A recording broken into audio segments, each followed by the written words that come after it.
जब हम किसी पौधे को लगाते हैं तो वो पौधा भी एक बहुत लंबी अवधि के बाद पेड़ बनता है और पेड़ बनने के बाद, पेड़ पनपने के बाद ही हमें छाया मिलती है और उससे फल मिलता है। लेकिन इसके लिए हमें बहुत लंबी प्रतीक्षा करनी होती है, जबकि हमने मेहनत बहुत पहले से ही की होती है। अर्थात किसी भी मेहनत का फल एक लंबी अवधि की प्रतीक्षा के बाद ही मिलता है। हमें उसके लिए धैर्य रखना ही होता है।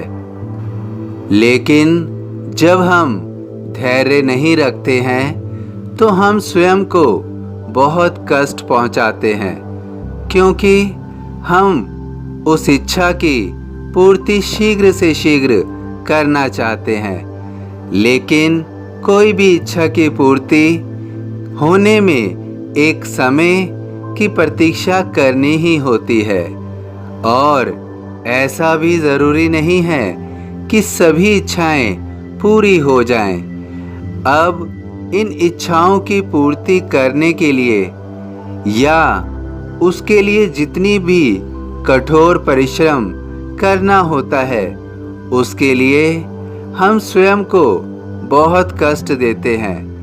अगर हमारी इच्छा पूरी नहीं होती है तो हम स्वयं को भावनात्मक रूप से बहुत पीड़ा देते हैं।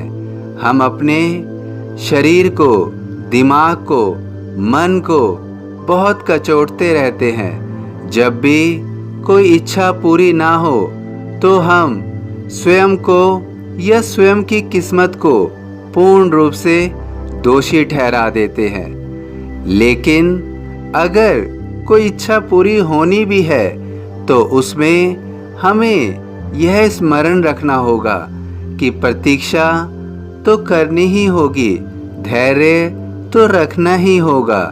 यदि हम इन गुणों को अपने अंदर विकसित नहीं होने देंगे तो हम स्वयं को बहुत कष्ट पहुंचाएंगे।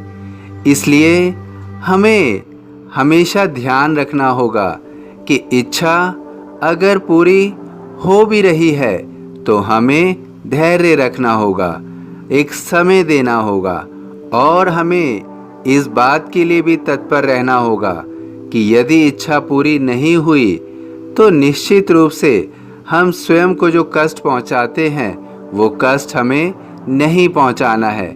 स्वयं को दोष नहीं देना है, स्वयं को पीड़ा नहीं पहुंचानी है, क्योंकि कोई भी कार्य पूर्ण होने या ना होने के लिए हम केवल अपना कर्म कर सकते हैं, अपना परिश्रम कर सकते हैं। जो हमारे हित में होगा हमें केवल मिलेगा वही।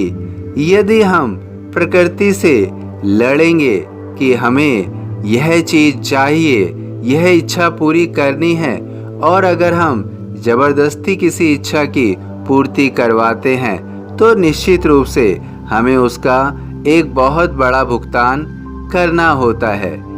यदि किसी इच्छा को हम बलपूर्वक या हठपूर्वक पूरा करने की कोशिश करेंगे तो स्वयं को बहुत बड़ा नुकसान पहुंचाएंगे, और ऐसी स्थिति में हम खुश भी नहीं रह पाते हैं। इसलिए हमें किसी भी इच्छा को पूरा करने के लिए स्वयं की क्षमता को बढ़ाना चाहिए।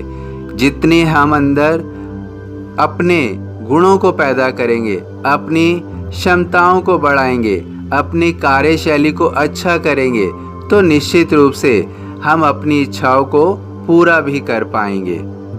हमें केवल इतना ही ध्यान रखना है, इतना ही स्मरण रखना है कि हमें अपनी कार्य क्षमता को बढ़ाना है, अपनी शैली को अच्छा करना है, और अगर हमारे कार्य पूर्ण नहीं भी होते हैं तो भी हमें स्वयं को तनाव नहीं देना है। हमें हमेशा खुश रहना है, तभी हमारे जीवन की मुसीबतें खत्म होंगी, तभी हमें मुसीबतों से छुटकारा मिलेगा। सभी मुसीबतों से छुटकारा मिल रहा है। चढ़े समाधि की सीढ़ी पर, पैर तले दुख की पीढ़ी पर। सभी साईं भक्तों से अनुरोध है कि कमेंट बॉक्स में ओम साईं राम या अपनी कोई प्रार्थना लिखिए। वीडियो पसंद आया हो तो वीडियो को लाइक कीजिए, अन्य साईं भक्तों में शेयर कीजिए। इस चैनल को सब्सक्राइब कीजिए, बेल आइकॉन के बटन को पुश कीजिए। यदि फेसबुक पर देख रहे हैं तो कृपया इसे फॉलो कीजिए। ओम साईं राम।